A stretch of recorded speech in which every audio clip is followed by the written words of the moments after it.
Oke, Bismillahirrahmanirrahim. Assalamualaikum warahmatullahi wabarakatuh. Waalaikumsalam. Waalaikumsalam warahmatullahi wabarakatuh. Alhamdulillahirrabbilalamin. Rabbi shrah li sadri wa yassir li amri wahlul 'uqdatam min lisani yafqahu qawli. Allahumma shalli ala Muhammad wa ala ali Muhammad. Alhamdulillah, hari ini kita dipertemukan di sore hari ini bersama umahat-umahat luar biasa. Di sini ada Ibu Ratna dari Cianjur, ada Ibu Anissa, ada Teh Hasna juga. Ini kalau tim Hore siapakah? Saya Ustazah luput Masya di balik Allah. horden. Oke, siap. Masya Allah. Ya, insya Allah di sore hari ini kita akan menyimak menyimak webinar atau kajian dari Ustazah Lana, guru kita semua, yang bertema Jalani, Nikmati, dan Syukuri. Ini adalah bentuk bedah buku ya yang sudah beliau tulis, dan ini adalah intisari atau apa ya, turunan dari kitab Ihya Ulumuddin, begitu ya Ustazah Lana ya. Iya, iya betul. Oke, iya, kita mulai dulu ibu-ibu semuanya dengan membaca basmalah bersama-sama.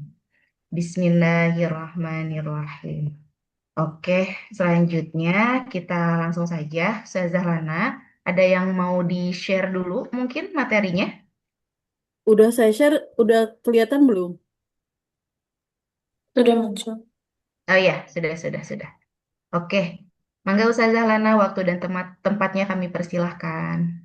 Bismillahirrahmanirrahim. Allahumma salli ala Sayyidina Muhammad wa ala ali Sayyidina Muhammad. Alhamdulillahilladzi anzala al-Qur'an. Alhamdulillahilladzi wa kafa. Alhamdulillah bi ni'matin mutatimus salihat. Allahumma kfina bihalalika an haramika wa aghnina bi ta'atika an ma'siyatika wa bi fadlika amman siwak. اللهم أنزل علينا مائدة من السماء تكون لنا لإخواننا. Amin ya rabbal alamin.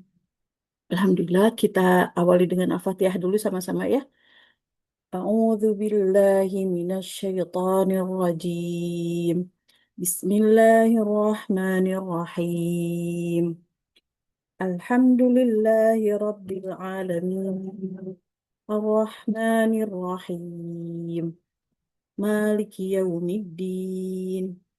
إياك نعبد وإياك نستعين اهدنا الصراط المستقيم صراط الذين أنعمت عليهم غير المغضوب عليهم ولا الضالين. Alhamdulillah, ibu-ibu luar biasa sekali di sore hari ini. Insya Allah di Jumat berkah kita mendapatkan keberkahan melalui majelis ini. Insya Allah dengan izin Allah, Allah mendatangkan keberkahan melalui segala tangan yang beramal, melalui eh, adanya majelis ini. Bu Angke, terima kasih, jazakumullah khair. Mudah-mudahan menjadi eh, amal jariah. Neng Hasna, Ustazah Dwi, dan semuanya yang terlibat dalam webinar ini. Ibu Ratna, luar biasa sekali semangat tolabul ilminya, insya Allah nembus sampai layar laptop ini. Eh, di Jumat yang berkah ini juga Allah memberikan kesehatan untuk kita, sehat fisik, sehat batin, insya Allah sehat pikiran juga untuk lingkungan kita dan hadirnya webinar bedah buku ini terinspirasi dari majelis-majelis saya bersama orang-orang solih, bersama yang memiliki kecintaan terhadap ilmu, yang memiliki kecintaan yang sama terhadap Al-Quran, yang memiliki kecintaan yang besar eh, terhadap eh, amalia-amalia investasi surga. Semoga itu menjadi eh, bagian-bagian amal yang menjadi saksi untuk kita semuanya, karena kita tidak tahu amal yang mana yang akhirnya itulah yang eh, menjadi kesaksian bahwasannya eh, Allah menerima amaliyah yang tidak kita sangka. Oleh karena itu, di kesempatan ini mudah-mudahan eh, apa yang saya tulis dalam buku yang diterbitkan oleh penerbit Jago Menulis. Judul bukunya Jalani Nikmati Syukuri. Yang saya tulisnya itu masih ada rasa. Em, masih rasa masih ada rasa itu maksudnya adalah masih ada rasa menikmati untuk bersyukur dan yang lainnya. Insya Allah nanti saya kirimkan PDF-nya. Semoga menjadi ladang magfirah untuk saya pribadi, ladang kifarah, ladang inspirasi untuk ibu-ibu dan yang hadir di sini semuanya. Bismillahirrahmanirrahim. Mutiara Kitab Ihya Ulumuddin ini diberikan gagasannya waktu awalnya itu saya hanya dan salah satu buku ini menjadi salah satu yang saya tulis selama Ramadan kemarin. eh, Ramadan kemarin, alhamdulillah, 3 judul buku yang itu saya sendiri, oh ternyata eh, saya merasa hiruk pikuk Ramadan kemarin itu banyak plot twistnya gitu ya. Dari agenda Ba'da subuh bersama Bu Angke ya, sampai ke subuhnya lagi gitu.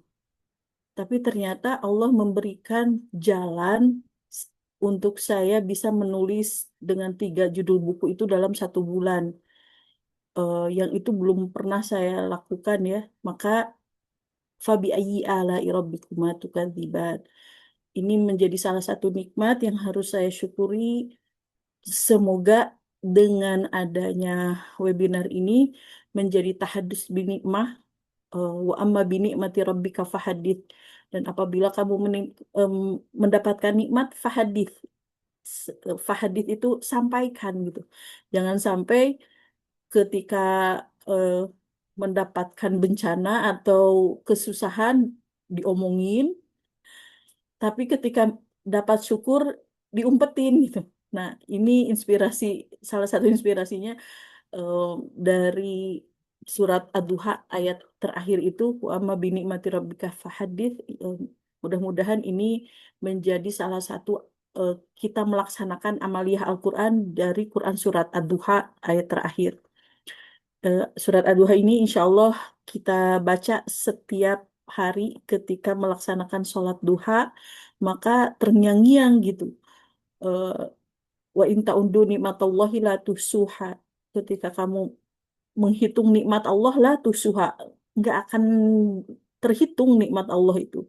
Maka dari itu, eh, Bismillah ibu-ibu dan akhwat semuanya, mudah-mudahan majelis ini sekalipun online menjadi salah satu sebab bahwa kita adalah sedang berproses untuk menjadi ahli syukur mudah-mudahan. Jadi keingetan ini anak putranya Ustazah Dwi Syakir, namanya Syukur Syakir ya. Alhamdulillah sebuah ruang belajar ini tuh ya Ihya Ulumuddin ini kitab ini mengambil hikmah kehidupan melalui nilai-nilai tazkiyatun nafas. Dan qadarullahnya waktu awal saya bertemu kembali reborn ketemu kembali dengan Ustazah Dwi itu yang kita bahas itu tentang tazkiyatun nafas aja. Nah, kemarin dari seorang ibu, kenapa enggak pakai referensi kitab Ihya Ulumuddin? Oh iya, dan itulah makanya saya, Masya Allah, sekalipun ini ada berapa orang? 700 orang ya. Insya Allah ini menjadi mutiara. Banyak hal yang menjadi syukurnya gitu. Ini ya Ulumuddinnya terinspirasi dari ini. Tazkiyatun nafasnya terinspirasi dari ini. Terus jalani nikmati syukurnya terinspirasi dari ini. Maka eh, perjalanan ini bagaimana perjalanan ini menjadi ruh dalam kitab Ihya Ulumuddin itu sendiri. Oleh karena itu, tema seperti ini sebenarnya sangat dekat dengan ruh besar ya kitab tersebut, karya Imam Al-Ghazali. Makanya tadi ketika saya bacakan Al-Fatihah, saya haturkan kepada Imam Al-Ghazali karena hasil karangan beliau, hasil tulisan beliau dari kitab Ihya Ulumuddin tersebut, kita bisa ada di sini jariahnya beliau ya. Dalam kitab ini, kehidupan tidak dilihat eh, sekedar perjalanan dunia akhirnya ya, tetapi proses membersihkan diri, membersihkan hati agar hidup bernilai ibadah. Karena ibadah tersebut tidak hanya dalam fikihnya saja gitu ya. Ini eh, apa ngegeser slide-nya tuh kok nggak bisa ya saya? Eh, Tolong sama Teh Hasna ya, saya Ya, stop share. boleh. Sebentar ya. Alurnya itu kan dari menjalani hidup sebagai jalan menuju Allah ya. Dari Al-Fatihah yang kita baca, iya karena budu wa iya karena stain. Kalau dalam Ihya ini Al-Ghazali, Imam Al-Ghazali itu menjelaskan bahwa kehidupan bukan untuk dihindari, tetapi dijalani dengan kesadaran ruhani. Ruhani itu bagaimana maksudnya? Dunia bukan musuh, melainkan ladang amal. Nah, di kitab Ihya-nya itu dikutipnya ad-dunya mar'atul akhirah.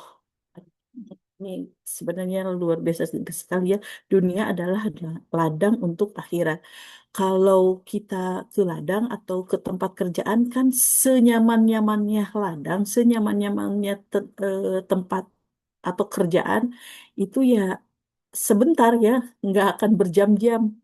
8 jam itu pun harus, kalaupun ya 8 jam itu pun harus segala macam bentuk ya.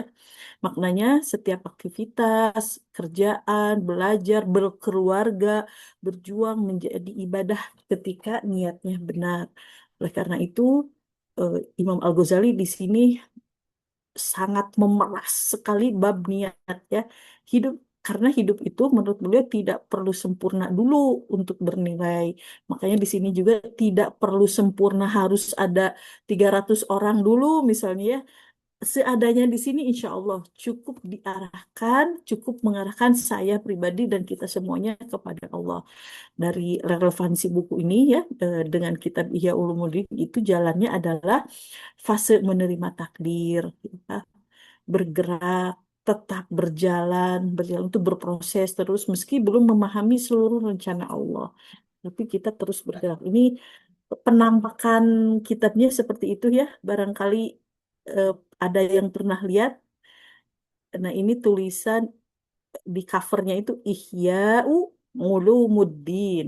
Nah, dikonversikan menjadi sebuah perjalanan hati dalam perspektif Ihya Ulumuddin itu menjadi jalani nikmati syukuri berdasarkan kebijakan Imam Al-Ghazali eh, mengajarkan pendidikan hati ya luar biasa sekali. Kalau paling enggak ya kalau kita belum bisa membaca isinya, tahu dulu covernya. Oh, covernya tuh seperti itu gitu. Selanjutnya share, tolong di share screennya. Selain selanjutnya itu dari paradigma baru kurikulum ruhiyah akhirnya ya, yang kita belajar aja kan 6 tahun SD, lalu 6 tahun SMP, SMA, pasti ada kurikulumnya ya. Nah, kehidupan juga sebenarnya ada kurikulumnya. Sebagaimana dalam Al-Quran surat Adz-Dzariyat ayat 56, wa ma khalaqatul jinna wal insan illa liya'budun wal insa illa liya'budun. Aku tidak menciptakan jin dan manusia melainkan agar mereka beribadah kepadaku. Kehidupan ini proses mendidik hati akhirnya melalui setiap kejadian. Kejadian apapun itu ini luar biasa sekali ya kalau kita melihatnya dari kacamata tarbiyah, dari kacamata pendidikan hati, insya Allah kita akhirnya memahami proses kehidupan ini kan bukanlah arena untuk menghindari ujian akhirnya. Kita mau anak saya yang kedua kan UTBK ya, nggak bisa dihindari. Sekalipun eh, dia pengennya langsung kerja gitu. Atau mau bikin lapangan kerjaan katanya gitu. Tapi tetap tolabul ilmu kan harus tetap dijalani. Oleh karena itu, tidak hanya mencari kenyamanan ya, pendidikan rupiah dimulai dari meluruskan dulu tujuannya apa, belajarnya seperti apa, bekerjanya, dakwah dan keluarga akhirnya. Itu itu semuanya kembali kepada ibadah kita, niat ibadah kita. Ini fase jalani hidup punya arah ya. Eh, Beberapa waktu yang lalu saya disadarkan dengan satu orang ibu yang sudah ditinggal suaminya. Ya. Beliau menyampaikan kan hampir kurang lebih berapa tahun ya selama menikahnya itu qadarullah eh, ditakdirkan suaminya itu sakit lumpuh, eh, semacam apa ya, semacam stroke lah, lumpuh seperti itu. Tapi istrinya ini banget, sabar gitu ya, luar biasa sabar. Ud- Nikahnya hanya beberapa tahun ya, kurang nggak sampai 5 tahun, tapi udah punya anak. Eh, Masa pernikahannya itu lebih banyak mengurus suaminya yang sakit tuh, sampai meninggalnya. Dan sekarang udah meninggal. Lalu beliau, saya tanya, saya korek apa yang membuat beliau setia itu gitu ya. Apa yang membuat sesabar itu juga gitu. Secara nggak langsung kan em, bisa-bisa aja gitu ya, minta pisah atau yang lainnya gitu. Em, Jawaban beliau itu sederhana tapi kok kayak menampar banget ya. Eh, Bisa jadi ini yang membuat saya bertemu beliau di surga nanti gitu. Masya Allah itu ya luar biasa sekali. Dan subhanallah, eh, sekarang udah meninggal itu belum mau menikah lagi sekalipun udah banyak yang datang gitu. Karena saya beliau bilangnya gini, karena yang saya jalani bersama suami sekian tahun itu adalah ibadahnya, ibadah berobat, ibadah alternatif, ibadah terapi dan yang lainnya. Kalau hasil kan itu dari Allah gitu. Kalau sembuhnya itu dari Allah. Makanya saya malu sekali ya, baru belum belum sampai 2 tahun diuji seperti ini, malu untuk mengeluh. Ternyata masih banyak orang yang masih bersyukur dengan segala keterbatasan. Silahkan share lagi yang selanjutnya dari fase pertama jalani ini kan arah yang benar akhirnya ya, dengan surat Al-Fatihah yang tadi kita baca itu, ihdinas siratal mustaqim, kita minta eh, jalan yang lurus. Itu jalan yang lurus itu maksudnya gimana? Kalau tujuan kita di belok kanan tapi kita minta jalan lurus kan nggak relevan gitu ya. Makanya yang tadi saya bacakan, ad-dunya mazru'atul akhirah, dunia adalah ladang akhirat. Ini ada di jilid 4 Ihya Ulumuddin halaman 410. Oleh karena itu, menjalani hidup bukan berarti pasrah tanpa arah gitu ya. Bukan berarti, ya saya seadanya seperti ini. Nah, jalani berarti menerima proses hidup sebagai bagian dari perjalanan rohani menuju Allah. Kita jadikan dunia ini sebagai jalan ibadah, seperti yang tadi saya sampaikan ya. Selanjutnya, nah, fase keduanya itu adalah menikmati kehadiran hatinya. Tadi pagi saya share tentang eh, apa tanda tanda peka ya.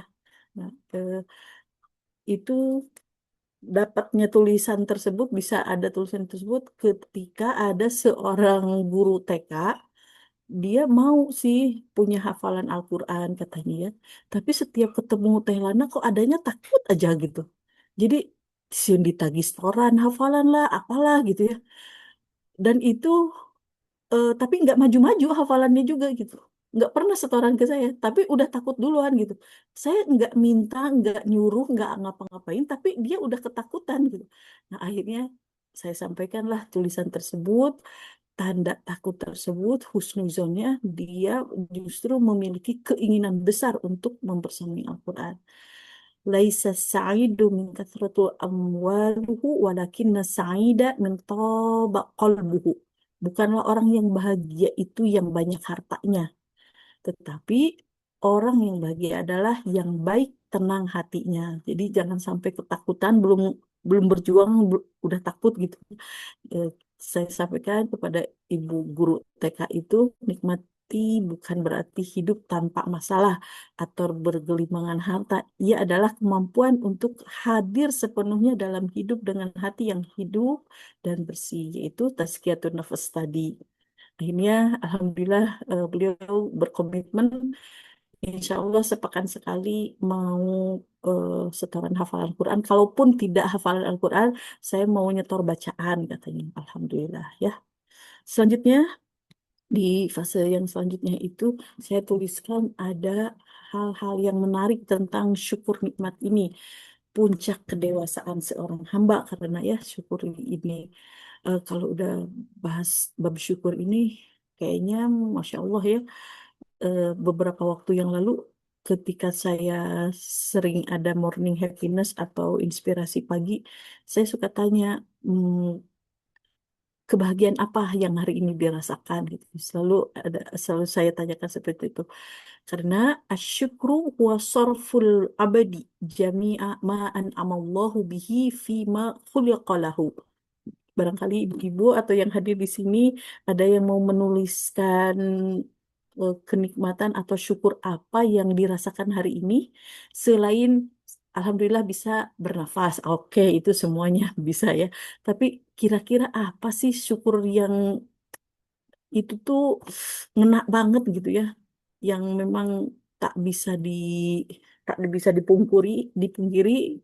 Alhamdulillah misalnya ya kemarin pas jatuh dari motor, alhamdulillah masih bisa nyampe juga ya, itu tanda syukur yang kadang kita tuh melihat eh, satu titik hitamnya gitu ya, satu titik dicabutnya kenikmatan, tapi nikmat yang lainnya tidak terlihat. Kadang kita seperti itu ya.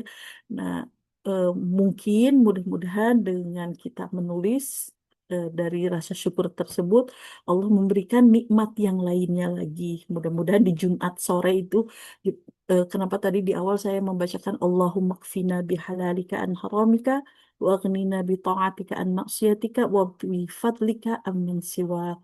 Doa tersebut khusus eh, kita baca ya, terutama oleh perempuan ketika ba'da asar. Ba'da asar sampai maghrib itu waktu-waktu emas untuk memperbanyak doa tersebut plus sholawat.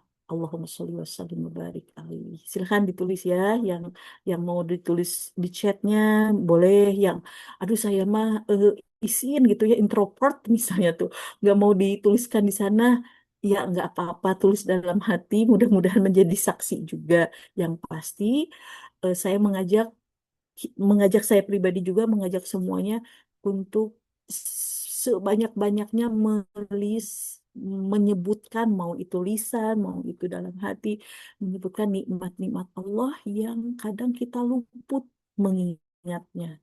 Masya Allah. Selanjutnya di halaman selanjutnya itu saya tuliskan bahwasannya dari syukur itu kita bisa di lanjutkan, masih ada share screen yang lainnya.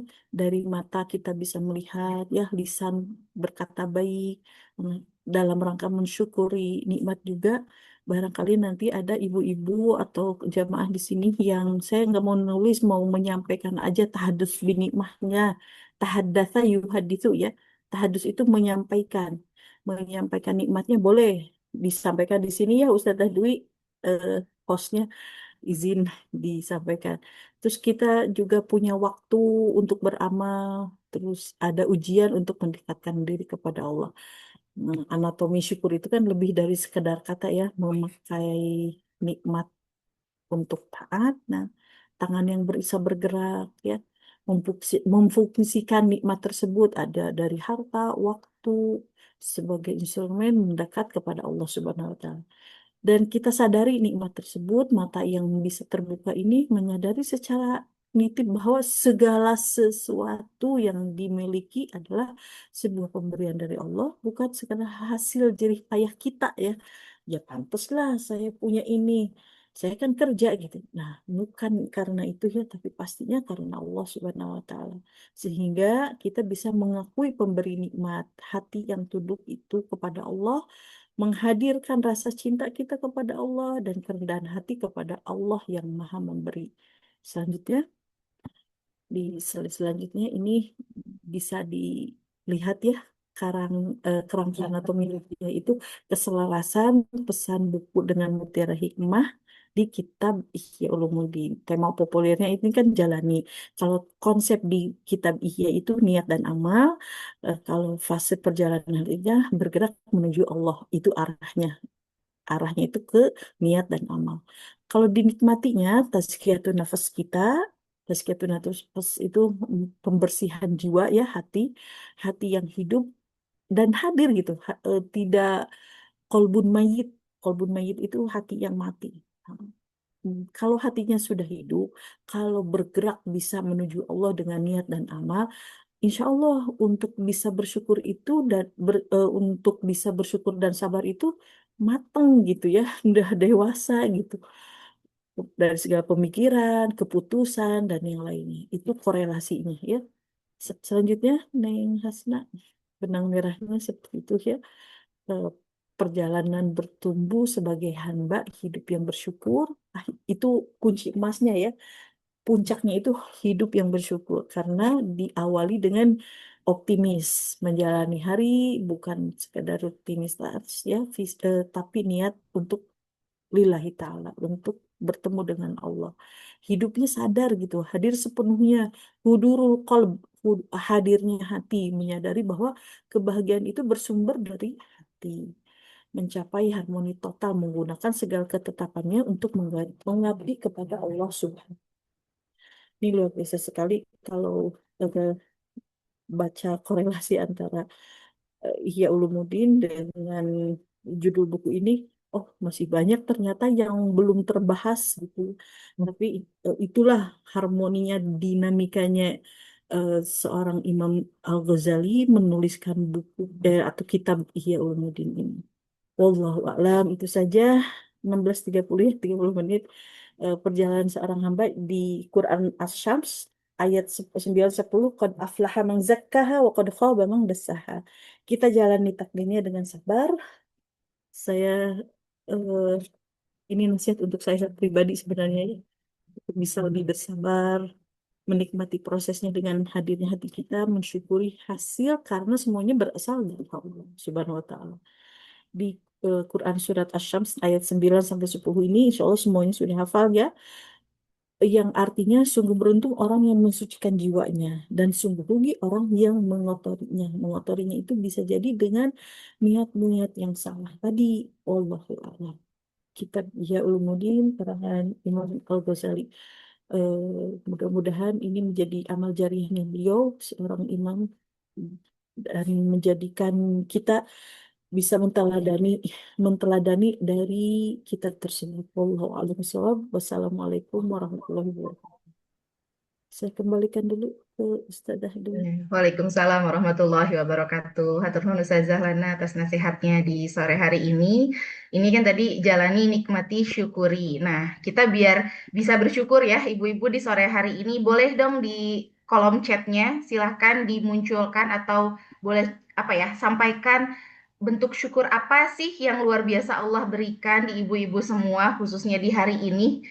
Tadi ya kecuali bisa bernafas gitu, kecuali bisa berkedip, masih hidup, itu syukur yang otomatis langsung Allah berikan rezekinya nih. Nah, yang lain mungkin ada mungkin yang diberikan cucu baru atau diberikan apa ya, jodoh mungkin atau apapun itu boleh sampaikan dulu di kolom chat biar kita bisa bersyukur bersama atas nikmat yang Allah berikan untuk ibu-ibu. Silahkan.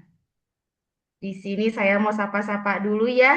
Masya Allah ada Teh Alin, apa kabar? Ada Bu Soni. Alhamdulillah, Ustazah. Alhamdulillah.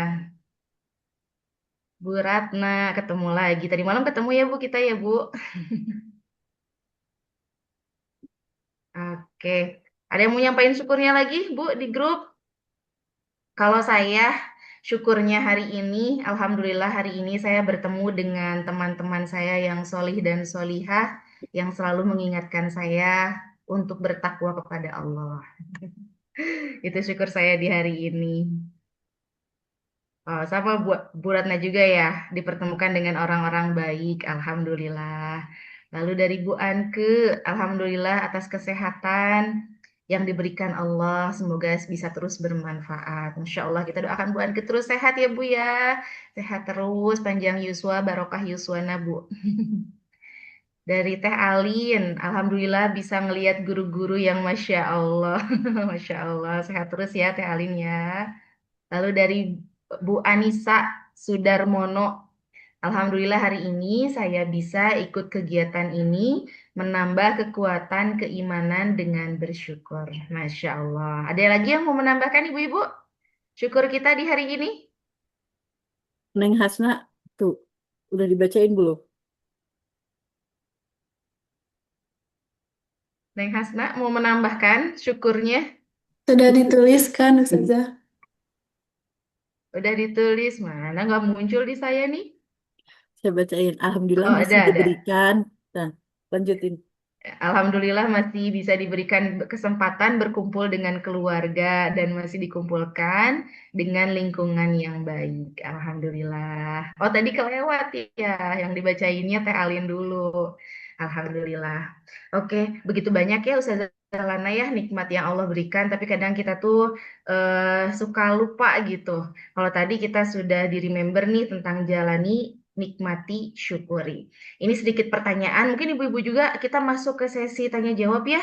Kalau nanti ibu-ibu ada yang mau ditanyakan, silahkan. Nanti di sini kita coba nih mengemas dari apa ya perjalanan hidup yang telah Allah tuliskan untuk kita. Gimana sih cara kita bisa ikhlas menjalaninya, terus bisa menikmatinya dan tentunya bisa mensyukuri atas apa yang Allah berikan. Begitu ya Ustazah Lana ya. Ya, Oke. betul. Nah, saya ada sedikit pertanyaan nih Ustazah Lana, mungkin pertanyaan titipan ya. Jadi di sini ada yang bertanya, begini sedikit-sedikit penyampaian dulu ya. Seringkali ketika kita diuji, kita menjadi lebih mudah mengingat Allah dan lebih khusyuk dalam beribadah.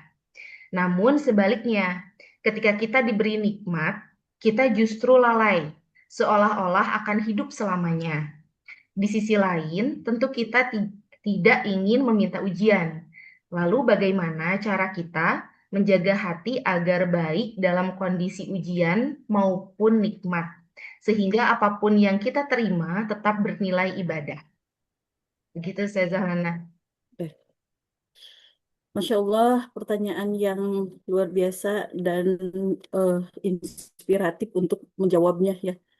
Barakallahu fiik yang bertanya siapapun itu semoga diberikan keleluasaan untuk senantiasa menggali rahmat dan rahimnya Allah, menggali eh, kesempurnaan Allah itu memang seutuhnya milik Allah ya kesempurnaan itu. Tapi pahami dulu ujian itu membuat kita ingat Allah karena hati merasa butuh kan. Itu yang harus kita pahami dulu. Bagaimana cara memahaminya? Saya sangat suka dengan doa Allahumma inni as'aluka ilman nafi'an wa rizqan thayyiban wa amalan mutaqabbala. Doa ini tiga hal yang kita minta kepada Allah. Allahumma inni as'aluka ilman nafi'an. Pertama ilmu yang bermanfaat, termasuk eh, pemahaman ilmu itu tidak hanya di bangku sekolah, tapi dari kehidupan. Ya, ketika ketemu orang, ketika eh, terjadinya ujian, itu kan menjadi ilmu kepada kita. Allahumma ini as'aluka ilman nafi'an wa rizqan thayyiban. Kita dapat ilmu, tapi rezekinya tidak thayyib, tidak halal. Itu akan menggerogoti ilmu yang kita miliki. Nauzubillah. Karena koruptor itu kan ilmunya banyak. Ilmunya mantap banget jiwa aja mantap jiwa gitu tapi rizkinya tidak thayyib makanya doa ini Allahumma ini as'aluka ilman nafi'an wa rizqan thayyiban wa amalan mutaqabbala dari ilmu rizki akhirnya melahirkan amal mutaqabbala amal amaliyah tadi ingin apa ingin konsisten beribadah tidak hanya ketika diuji tapi justru ketika dikasih nikmat juga bisa beramal. Nah, ini kalau bahasa Sunda itu mungkal katanya doa tiga permintaan tiga doa ini dan semuanya insya Allah sudah hafal ya. karena di anak-anak TK waktu Nala TK itu Allahumma ini as'aluka ginian gitu ya. Nah itu anak-anak TK aja ini udah hafal, apalagi kita insya Allah sama-sama ya Allahumma inni as'aluka ilman nafi'an wa rizqan tayyiban wa amalan mutaqabbala. Tiga doa ini yang insya Allah menjadi senjatanya ketika eh, persoalan ibu atau bapak tadi yang bertanya. Kita sadar dulu kita lemah ya, sadar tidak punya kontrol. Kalau kita sadar kita lemah dan tidak punya kontrol, baca doa itu tuh eh, bisa bisa dapat banget gitu. Akhirnya bersandar kepada Allah, akhirnya doa itu yang keluar. Nah, saat lapang, akhirnya merasa mampu, merasa aman, perlahan lupa bergantung. Biasanya seperti itu gitu. Jadi kuncinya bukan menunggu ujian, tapi menjaga rasa butuh kepada Allah. Itu harus punya rasa butuh dulu kepada Allah. Kalau menjaga menjaga hati biar tidak baper itu mah eh, apa ya masih masih ujian yang dasar dulu ya. Tapi menjaga rasa butuh kepada Allah itu yang paling utamanya ya. eh, ini meski hidupnya sedang baik-baik saja, karena latihan sederhananya kan setiap hari ucapkan dalam hati, ya Allah, aku tetap butuh Engkau meski hidupku sedang mudah. Akhirnya seperti itu. Kan kemudahan itu akhirnya ini kita sekarang sedang dimudahkan oleh Allah bertemu dengan semua yang ada di sini, tapi dari berbagai daerah. Kalau ngajuk ke Jakarta kudu 4 jam heula kurang lebih ya. Belum isi bensin, isi tol, isi perut dan yang lainnya. Tapi kemudahan yang Allah berikan melalui Zoom ini, Masya Allah, akhirnya kan kepada Allah. Kepada Allah kita ta'aluk. Ta'aluk itu terpautnya kepada Allah. Alhamdulillah, Masya Allah. Lalu itu kan habluminallahnya. Habluminanasnya kita sampaikan terima kasih. Itu ikhlas itu tidak datang sekali jadi ya. Pengen ikhlas datang langsung jadi gitu. Banyak orang menunggu hati ikhlas ini eh, menjalani dulu baru ikhlas gitu. Padahal dalam Ihya Ulumuddin itu ya ikhlas lahir karena terus menjalani gitu. Kuncinya ikhlas lahir karena terus menjalani, bukan ntar saya belum ikhlas, belum terjaga hatinya jadi nggak mau beramal. Nggak gitu konsep kalau konsep di Ihya Ulumuddin itu ya. Terus aja jalani dulu, insya Allah ikhlasnya mengikuti. Bukan sebelum menjalaninya, artinya tetap sholat walau hati belum khusyuk ya.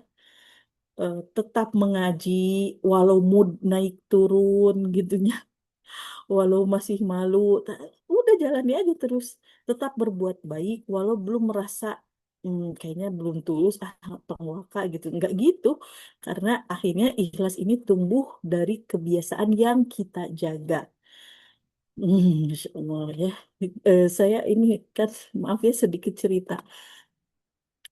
Sedang bongkar-bongkar barang-barang segala macam. Perasaan mah saya nggak sebanyak ini gitu ya mengumpulkan segala macam yang ada tuh ya. Raraosan mah udah dibagikan gitu ya, tapi kok masih ada aja gitu. Nah ternyata ya itu dunia. Saya pahami inilah dunia yang nggak ada habisnya. Semakin kita pengen, semakin kita akan terus gitu ya. Nah, maka kita eh, ini kan kesalahan umum ya. Kita sering rajin saat sedih. Kesalahannya itu lalai saat bahagia. Padahal kan kedewasaan dari iman ini adalah mengingat Allah tanpa harus disakiti dulu oleh keadaan. Nah itu ya. Eh, ini mah Masya Allah ya. Refleksi dari harus tetap zikir, waktu Qur'annya tetap, doanya tetap, bukan banyak, bukan banyaknya, tapi jangan putus gitu ya, jangan putus walaupun sedikit-sedikit. Dan akhirnya kan konsisten itu dibangun dengan amal kecil, tapi tetap ada. Rasulullah SAW bersabda yang artinya kurang lebih seperti ini, amal yang paling dicintai Allah adalah yang kontinu meskipun sedikit. Itu masyhur sekali ya, bukan yang semangat sesekali lalu drop berkali-kali. Contoh realistisnya 5 menit Quran tiap hari. satu doa khusus tiap malam. Istighfar di perjalanan pun insya Allah bisa.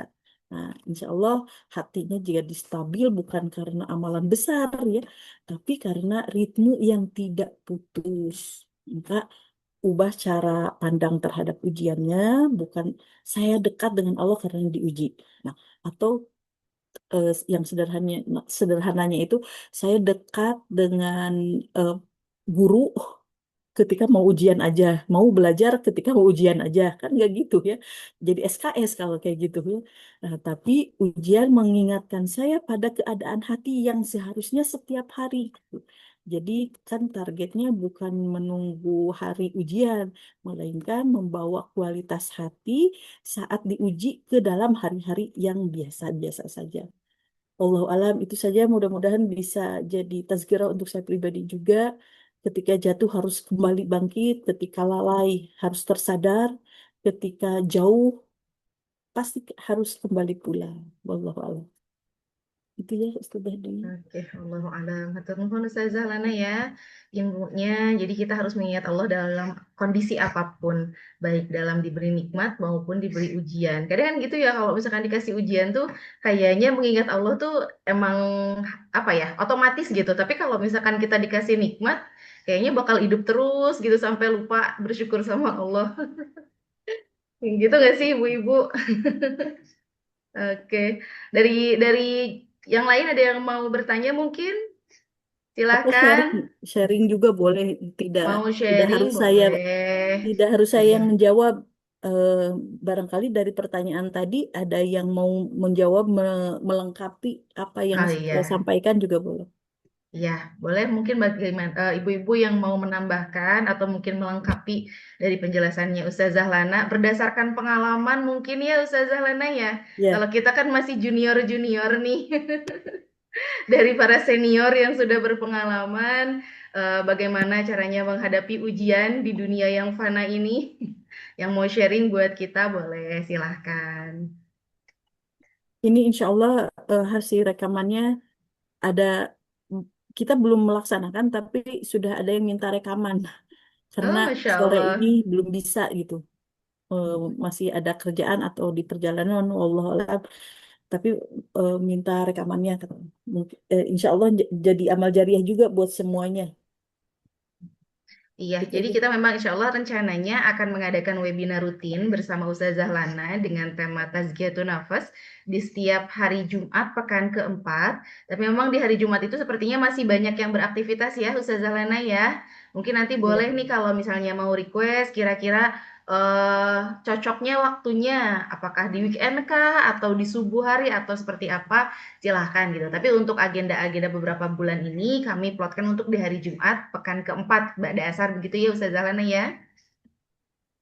Insya Allah. Oke. Insya Allah. Oke, mungkin sedikit pertanyaan mungkin ya Ustazah Lana nih untuk aku yang gen milenial Ya. dan mungkin pertanyaannya buat yang menghadapi Gen Z. Di sini ada Gen Z nih beberapa nih gak apa-apa ya. Nah, banyak banget sekarang fenomena yang kita temukan banyak orang yang bundir. Kemarin deket saya di sini ada nih, usianya masih sekitar 22 tahun. Nah, apa ya? Mereka itu ketika mendapatkan ujian, kalau kita mikirnya ya, ah nih perage gitu ya. Hal simple gitu, tapi mereka bisa sampai bundir gitu ya. Nauzubillahimin Gundir dzalik. itu apa? Bunuh diri teh. Oh, bunuh diri. Saya dengarnya gundir, go, bukan ba. Bu. Go. Ya, Ya, iya, jadi iya, kan banyak ya nauzubillah. sekarang tuh usia-usia muda yang mereka memilih untuk apa ya, menyudahi hidupnya daripada menjalani hidupnya. Jangankan menjalani, maksudnya jangankan menikmati dan mensyukuri, menjalani aja untuk mereka tuh berat. Begitu Ustazah Lana. Nah, kita nih sebagai kakak-kakaknya mungkin atau orang tuanya, bagaimana sih caranya menyampaikan hal ini kepada Gen Z yang mungkin baru merasakan ternyata dunia itu penuh dengan ujian? Begitu Ustazah, silakan Ustazah. Masya Allah, nauzubillah min dzalik ya. Eh, dengan fenomena seperti itu. Terakhir yang saya dengar itu di flyover Pasupati ada yang bundir dari eh, flyover Pasupati, berhenti, dia naik motor berhenti lalu menjatuhkan diri. Nauzubillah min dzalik. Ini tema yang sangat sensitif sebenarnya, dan tapi penting.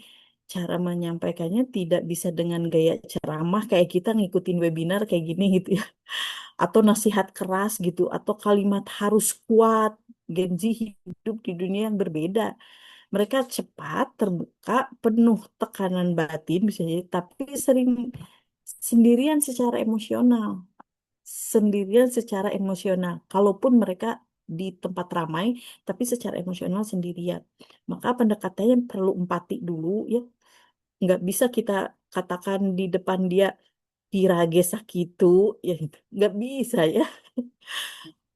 Karena baru nilai agama yang masuk. Kayak, pernah saya ke satu tempat itu diundang, diundang, eh, apa sih, khitbah. Kalau zaman kita dulu khitbah itu kan harus malam dan harus keluarga saja.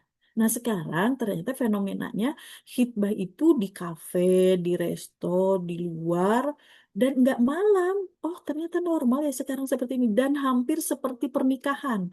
Itu baru khitbah. Ada apa sih? Di dekor. Di dekorasi, terus parasmanan kayak gitu. Ini kenapa nggak sekalian aja sih? Saya sama suami Pak Pak iya iya gitu ya. Ini kenapa nggak sekalian ini aja? Akad nikah Mahnya, aja, gitu. walimahnya.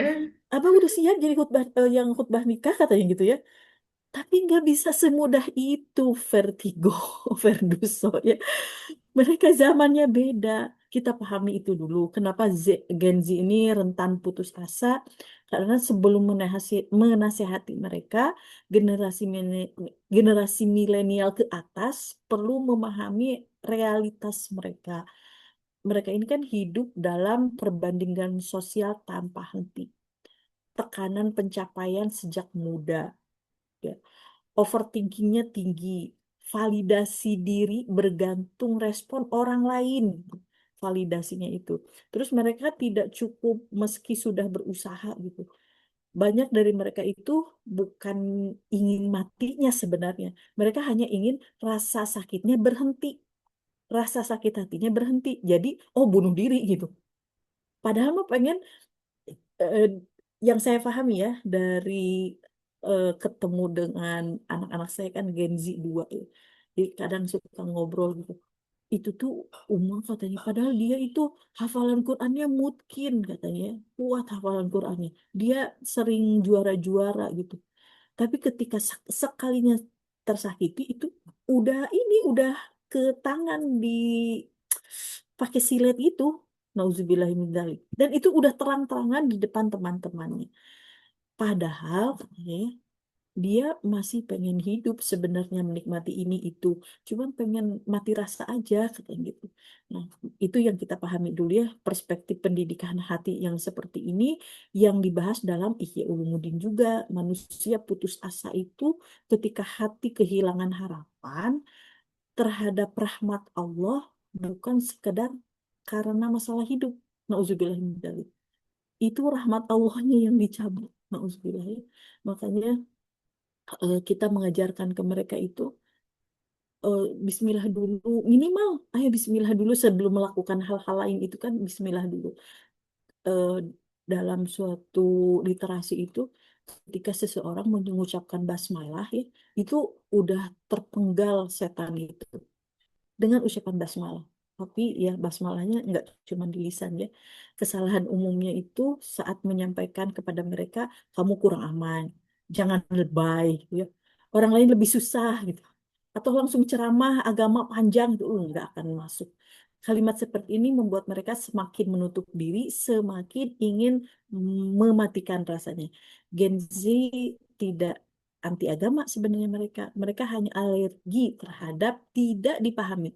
Kalau nggak dipahami itu udah alergi aja mereka tuh. Emang ya kalimat-kalimatnya juga kok kepikiran sih ngomong gitu. Nah, cara mendekatinya model komunikasi hadi ya, dengarkan sebelum menasehati, mulai dengan, ayo cerita. Eh, Kadang mereka pengen didengar doang ya. Aku mau dengar cerita kamu. Pakai aku kamu, udah gitu. Ya. Nggak pakai misalnya, nggak misalnya. kakak, tete sama ayo sama Umah dulu misal enggak gitu aku kamu gitu lebih ngena ke mereka itu bukan memperbaiki bukan menghakimi cukup hadir mendengarkan gitu ya kadang anak saya juga bilangnya iya kalau enggak ke Umah ke siapa lagi oh iya baiklah padahal tadi saya pikir itu kan bisa dibeli gitu. Tapi ya seperti itulah. Kadang yang menyelamatkannya itu bukan solusi kita gitu, tapi kehadiran orang lain, kehadiran kita, kehadiran ya. Karena itu ya mereka kan secara media sosial gitu, validasi perasaan bukan keputusasaannya ya. Contoh kalimat misalnya gini, pasti berat banget ya sampai kamu merasa gini. Nah, itu tuh kalimat yang nenangin banget. Atau perasaan kamu itu nyata bener, gitu ya. Nah, dan mimiknya kita tuh harus sampai segitunya. Gitu. Bukan berarti setuju dengan keinginan menyakiti diri ya, tetapi mengakui dulu bahwa mereka sedang terluka. Gitu. Bangun harapan secara perlahan ya. Jangan langsung berkata Allah pasti punya rencana indah buat kamu. Jangan langsung ke itu gitu. Bagi mereka itu terdengar jauh gitu. Ya, itu kan eh, ya aku mah nggak soleh gitu. Kadang biasanya gitu ya. Bagi mereka itu terdengar jauh mulai dari ini. Kamu tidak harus kuat hari ini, nggak apa-apa nggak hari ini. Yang penting kamu masih di sini bareng sama kita. Kalau nggak sama kita kan harapan kecil lebih masuk daripada motivasi besar itu artinya ya. Kenalkan Allah sebagai tempat aman bukan hakim ya, bukan menghakimi.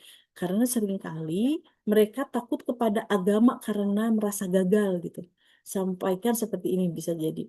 Allah bukan menunggu kamu sempurna dulu, baru menerima kamu. Ini sangat sejalan dengan ruh tazkiyatun nafas ya. Dalam ihya itu Allah membuka pintu kembali setiap saat. Ini eh, dan kita ini juga apa figur-figur ya. Jadilah figur tenang bukan figur benar gitu. Jangan mencari pembenaran dulu, jangan merasa benar dulu. Gen Z kan lebih menerima orang yang jujur, manusiawi, pernah jatuh gitu ya, tidak sok kuat gitu. Katakan juga, aku juga pernah merasa kehilangan arah. Nah, kamu tuh lebih kuat sebenarnya. Ah, aku mah dulu gitu. Kalau kita merendah di hadapan mereka itu tuh mereka punya apa yang tadinya nunduk jadi bisa gini gitu. Ini membuat jarak hilang gitu. Ini perspektif Islam tentang hidup ya.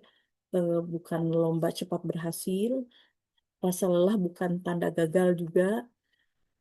Yang penting itu kan jangan ditinggalkan sendirian. Mereka ini ajak bicara langsung. Eh, Syukur-syukur kalau bicara empat matanya itu ke kafe dulu biar dia kenyang dulu gitu ya bawa kemana gitu ya atau tanya mau apa ternyata yang diminta nasi goreng nasi goreng rumahan ya udah syukur alhamdulillah uyah jeung endog gue sesederhana itu ternyata ya itu Allah alam ya mudah-mudahan hubungan dengan keluarga guru atau tenaga profesional juga ketika misalnya dibutuhkan itu eh, nggak apa-apa gitu ya kita kita sampaikan juga. Eh, saya ada kenalan satu anak Gen Z juga dia itu merasa aku tuh harus ke psikolog harus di ini harus didengarkan sama psikolog emang ada apa kenapa oh, ya udahlah saya bawa kayaknya nih ada psikolog silakan. Nah, psikolognya menyampaikan ke saya sebenarnya mah tentang ini teh tentang cucian intinya mah tentang cucian dia pusing dengan cucian yang numpuk. Masya Allah kan kita mah tuh geranya sehwenya gitu ya. Tapi ya nggak sesederhana itu ternyata anak-anak Gen Z itu. Dia udah pusing dengan tumpukan cucian yang apa yang harus aku lakukan dengan sedangkan mau bukan show up mau apa sih presentasi katanya gitu ya di kampusnya. Nggak banyak cucian, baju yang seragamnya yang harus dipakai di cucian tersebut itu kan sesimpel itu sebenarnya ya. Tapi yang nggak bisa ngomong gitu kitanya. Akhirnya ya eh, perlihatkan mesin cuci, ajak ke mesin cuci, lalu ini sabunnya, lalu ini udah beres ternyata udah berangkat juga akhirnya. Allah. Itu Ustazah Dwi. Oke, siap. Ternyata banyak ya dilema di luar sana yang menurut kita mah perage gitu, ternyata seberat itu ya bagi mereka. Oke, dari teman-teman ada 2 menit terakhir, ada yang mau ditanyakan mungkin silahkan. Di sini ada Gen Z juga nih, ada Teh Hasna sama Teh Alin. Ada yang mau bertanya mungkin silahkan. Bukan ngomongin kalian ya. Iya ya, enggak. Relate tapi Ustazah relate gitu. Banyak cucian di rumah. Cucian bukan cucian, cucian aman. Iya yang tadi gitu. eh, Kadang nggak terlalu punya ruang untuk mengungkapkan gitu karena ya gitu sekali mengungkapkan akhirnya eh, kemana-kemana gitu dan poin yang ingin diungkapkannya itu akhirnya nggak sampein gitu. Jadi akhirnya yaudah deh nggak usah lagi cerita kayak gitu itu sih kadang suka relate aja kayak gitu. Akhirnya cerita juga sekarang ya di Iya. sini. Jadi Diam itu gimana adalah mau emas. jalani, didengerin aja enggak gitu ya. Oke, dari ibu-ibu yang lain mungkin ada yang mau sharing atau ada yang mau ditanyakan, silahkan. Cukup, kalau cukup, alhamdulillah. Oke, Alhamdulillah. Kita sudah sampai di pukul 17.00. Ibu-ibu sudah di penghujung acara. Mungkin sebelum ditutup nanti kita ada foto sedikit ya, boleh ya? Atur nuhun Ustazah Rana sudah menyampaikan materi di sore hari ini. Di sini tentunya kita ingin mengajak para umahat semua, para teteh-teteh semua, akhwat fillah semua untuk terus mengingat Allah Ta'ala dalam apapun kondisinya, dalam apapun situasinya. Semoga kita dalam lindungan Allah yang Allah berkahi. Oke, di sebelum ini Ustazah Rana atau ada mau menyampaikan pesan-pesan akhirnya? Cukup, oke. Kelihatan cukup gitu ya, walaupun di-unmute. Oke teman-teman sekalian, hatur nuhun atas kehadirannya di sore hari ini. Semoga mendapat kebahagiaan dan menambah rasa syukur kita ya dari pertemuan ini. Saya tutup dengan baca hamdalah, alhamdulillahirabbil alamin dan doa kafaratul majelis. Subhanakallahumma wa bihamdika asyhadu alla ilaha illa anta astaghfiruka wa atubu ilaik. Assalamualaikum warahmatullahi wabarakatuh. Izin foto sebentar ya, boleh nyalakan camnya. Yang berkenan silahkan. Teh Hasna bisa bantu untuk aba-aba untuk share untuk dokumentasinya. Silahkan Teh Hasna. Ya, Teh Alin, Bu Anissa, Bu Ramadayani, kalau mau on Ada cam. yang dari Medan, Dani, sehat Dani. Ini dari Medan, Bu. Kalau iya itu ya. Alhamdulillah sehat Ustazah, telat Iya, datangnya Ustazah iya ya nggak Allah, apa-apa. telat Ya joinnya. Allah. Kangen banget ini Kabarin, dengar suara kabarin soalnya. merdunya Ustazah Dani nih. Sebentar. Dah, emang nggak foto. Silakan Oke, Teh Hasna. oke siap. Satu, dua, tiga. Lagi, satu kali lagi. Satu, dua, tiga. Oke, sudah. Hatur nuhun semuanya. Saya izin pamit. Hatur nuhun Ustazah Lana. Ya, terima kasih semua. Assalamualaikum. Waalaikumsalam warahmatullahi wabarakatuh. Waalaikumsalam warahmatullahi wabarakatuh.